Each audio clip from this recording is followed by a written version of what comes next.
Hello అండి. Welcome to our channel. నేను మీ సిరి. ప్రేమ మజిలీ కథ మీ అందరికీ నచ్చిందని అనుకుంటున్నాను. ఇంకా బోలెడు కథ ఉందండి. ఇక కథలోకి వెళ్ళిపోదాం. ప్రేమ మజిలీ పార్ట్ 34. దేవుడా! వీడేంటి నన్నే చూస్తున్నాడు. వీడి నుంచి నన్ను నేను ఎలా కాపాడుకోవాలి అని ఏడుపు మొహం పెట్టి అక్కడ నిలబడి ముఖం తుడుచుకుంటూ ఉంది ఈశ్వర.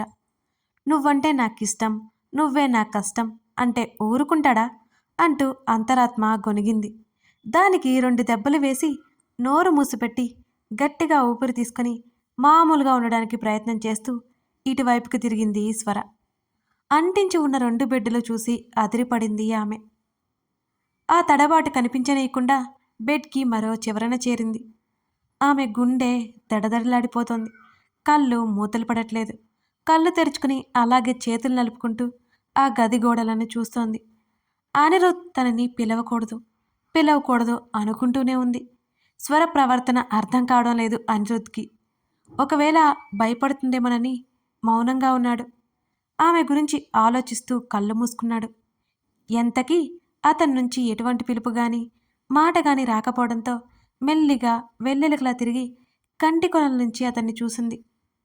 అనిరుద్ తన వైపుకే తిరిగి కళ్ళు మూసుకుని కనిపించాడు. పూర్తిగా అతని వైపుకు తిరిగి అప్పుడు చూసింది ఈశ్వర. నిద్రపోతుంటే ఎంత అమాయకంగా ఉంటాడు. మెలకువ వస్తే చాలు ఉగ్రరూపం ధరించేస్తాడు. అమ్మో! అయినా ఇతనేంటి తనంటే ఇష్టమని చెప్పేస్తున్నాడు. మనసులో పెట్టుకోడా ఈ మహానుభావుడు. మనసులో పెట్టుకోవాలి అనేది నా ప్లాన్ కదా. మనసులో పెట్టుకుని నాతో చెప్పలేక అవస్థలు పడాలి. చివరికి నాతో చెప్పే సమయానికి నేను వెళ్ళిపోవాలి. ఆలోపు నేను బోలెడన్ని చేయాలి. ఇలాగే జరగాలి అనుకుంటే మరోలా జరిగిందేంటి?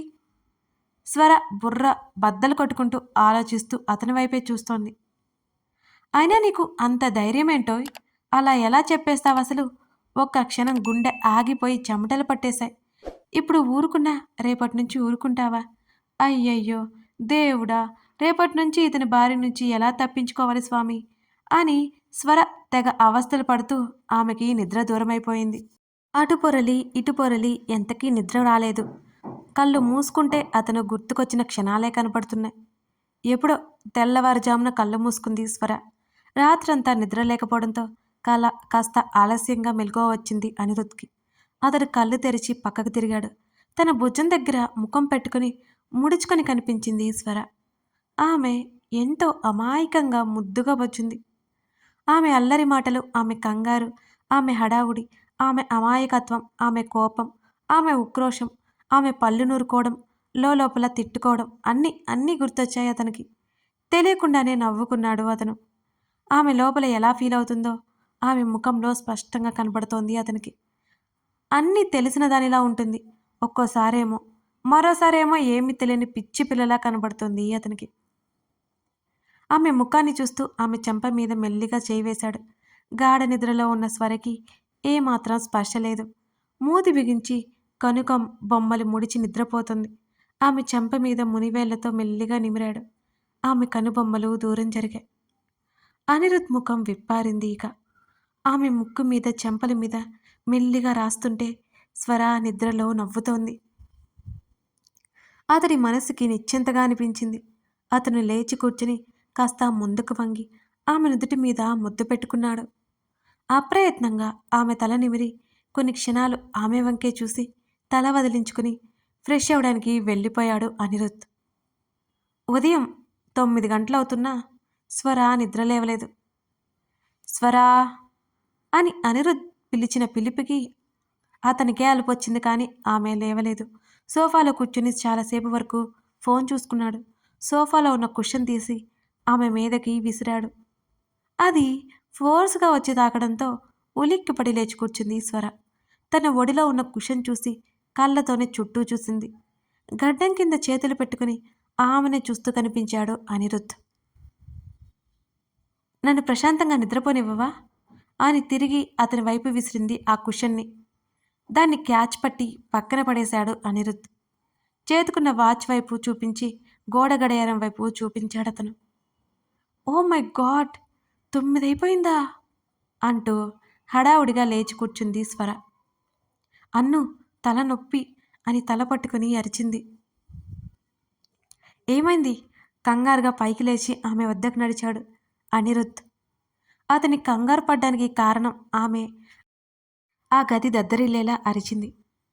తలనొప్పి, అర్జెంటుగా ఒక కాఫీ కావాలి ప్లీజ్ ప్లీజ్ అంది తల పట్టుకుని మెలికలు తిరుగుతూ. వెళ్ళి ఫ్రెష్ అయ్యిరా, ఈలోపు టాబ్లెట్స్ కాపీ తెప్పిస్తాను అన్నాడతను. లేదు లేదు, నాకు ఇప్పుడే కావాలి, నేను బెడ్ దిగలేను అని గొడవ చేసింది స్వర. ఒక్కసారిగా ఆమెని 2 చేతుల్లోకి తీసుకోగానే షాక్ కొట్టింది స్వరకి. అన్నూ, ఏం చేస్తున్నావు? కంగారుగా అరిచింది స్వర. వెళ్ళి ఫ్రెష్ అయ్యిరా, ఈలోపు నేను తెప్పిస్తాను అని ఆమెని లోపలికి తోసి బాత్రూమ్ బయట గడియ పెట్టేశాడు. అతడిని తిట్టుకుంటూ బ్రష్ చేసుకోసాగింది. పళ్ళు పరపరా తోముతూనే ఉంది స్వర. మరోసారి తలుపు కొట్టాడు అనిరుద్. ఏంటి? లోపల నుంచి అరిచింది ఆమె. తోమింది చాలే కని త్వరగా స్నానం చేసిరా, అతడు గట్టిగా చెప్పాడు. నేనేం చేయాలో కూడా ఇతనే చెప్తున్నాడు. ఎంత ధైర్యం ఈ అన్నుకి? పూర్తిగా లాక్ చేయాలి. ఎలా అసలు? అసలు నా వైపు కూడా రాకూడదు. అలాగే ఆలోచిస్తూ స్నానాదులు ముగించుకుంది స్వర. హ్యాంగర్ దగ్గర టవల్, బట్టల కోసం చూసింది. అవి లేవు. ఆమె కనులు పెద్దవైపోయాయి. ఓరిదేవుడో, ఇలా ఇరుక్కున్నానే, ఇప్పుడు ఎలా? కంగారు పెరిగిపోయింది ఆమెకి. ఇప్పుడు తను అతడిని పిలిస్తే, అడ్వాంటేజ్ తీసుకుంటే, అమ్మో! తడి శరీరం మీద చెమటలు పట్టేశాయి స్వరకి. గట్టిగా ఊపిరి తీసుకుని తలుపు కొట్టింది ఆమె. ఏంటి అని అడిగాడు అనిరుద్. నా బట్టలు ఇవ్వకుండా నన్ను లోపలికి తోసావు. ఇప్పుడు నేనేం చేయాలి? టవల్, బట్టలు ఇవ్వు, లేకపోతే టవల్ తెచ్చివ్వు. నువ్వు రూమ్లో నుంచి బయటికి పో, లోపల నుంచి గట్టిగా అరిచింది స్వర. అబ్బా, ఇప్పుడు రంకెలు వేస్తూనే ఉంటావు, అరవకు అని చెప్పి టవల్ తెచ్చి తలుపు తీ అన్నాడు అనిరుద్. స్వర భయపడుతూ చేతిని బయటకు పెట్టింది. ఆమె పచ్చని చేతి మీద ముత్యాల్లా మెరుస్తున్నాయి నీటి బిందెవులు. అనిరుద్ ముందుకు వంగి ఆమె చేతిని పట్టుకున్నాడు. స్వరకి ఒక్కసారిగా గుండె జల్లుమంది. అన్నూ అంటూ ఆమె నోటిలో నుంచి మాట రావడం లేదు. ఆమె చేతి మీద పెదవులు తాకించి అలాగే ఉండిపోయాడు అనిరుద్. స్వర వెన్నులో నుంచి వణుకు మొదలైంది. ఆమె చేతిని వెనక్కి లాక్కుంటుంటే అతను వదల్లేదు. ఆమె చేతి మీద అతని పెదవులు కదులుతూ ఉంటే తన్మయత్వంతో గట్టిగా కళ్ళు మూసుకుంది స్వర. ఆమె కళ్ళు తెచ్చేసరికి అతను కళ్ళ ముందు రాగానే ఆమె కనులు పెద్దవైపోయాయి. ఏం చేయాలో తోచని శిలలా నిలబడింది ఆమె. నో నో, గట్టిగా కళ్ళు చెవులు మూసి అరిచింది ఆమె. స్వరా, ఏమైంది? బయట నుంచి తలుపు కొట్టాడు అనిరుద్. అతని గొంతు వినిపించి మరోసారి అరిచింది. అతడు పదే పదే తలుపు కొట్టడంతో మెల్లిగా కళ్ళు తెరిచి చూడగా ఎదురుగా అతను కనిపించలేదు. కళ్ళతోనే బాత్రూమ్ మొత్తం వెతికినా అతను కనిపించలేదు. ఇప్పటి వరకు అదంతా తన భ్రమ అని తెలియగానే సిగ్గుతో చచ్చిపోయింది స్వర. స్వరా, మరోసారి బయట నుంచి పిలిచాడు అనిరుద్. ఆ చెప్పు, ఉలిక్కిపాటుగా పలికింది స్వర. ఏమైంది? ఎందుకు అరిచావు అని అడిగాడతను. అతని గొంతులో కంగారు స్పష్టంగా బయటపడిపోతోంది. మరి ఏం లేదు, నేను డ్రెస్ తెచ్చుకోలేదు అంది మెల్లిగా. ఓహ్ ఓకే, నేను బయటికి వెళ్తున్నాను, నువ్వు లోపలికి రా అన్నాడతను. అనిరుద్ ఆగు, చాలా కంగారుగా అరిచింది. ఏంటి, ఏమైంది మళ్ళీ? టవల్ కూడా ఇవ్వలేదు నువ్వు, నన్నేమో తోసేశావు కోపంగా అంది ఆమె. ఓహ్ మర్చిపోయాను, ఇస్తాను వెయిట్ అంటూ టవల్ తెచ్చి తలుపు కొట్టాడు. స్వరకే చెయ్యి బయటకు పెట్టాలంటే భయం వేస్తోంది. తను కల కన్నది నిజమవుతుందేమోనని గుండె దడదడలాడుతోంది. స్వర, ఎంతసేపు? తలుపు తీస్తే ఇస్తాను అతడు విసుగ్గా అన్నాడు. స్వరకి భయంతో కన్నీళ్ళు వచ్చేశాయి.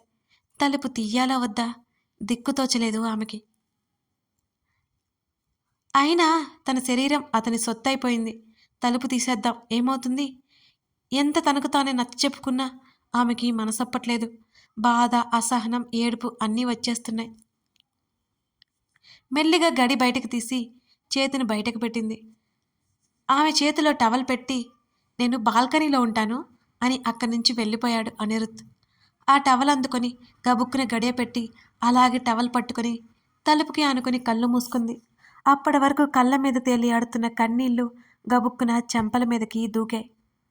టవల్ చుట్టుకుని తలుపు కొంచెం తెరిచి గదిలోకి తొంగి చూసింది. అనిరుద్ కనిపించలేదు. బాల్కనీ డోరు వేసింది. మెల్లిగా బయటికి వచ్చింది. తన బట్టలున్న కబోర్డ్ దగ్గరికి వెళ్ళి డ్రెస్ తీసుకుని బాత్రూంలోకి పరిగెత్తింది స్వర.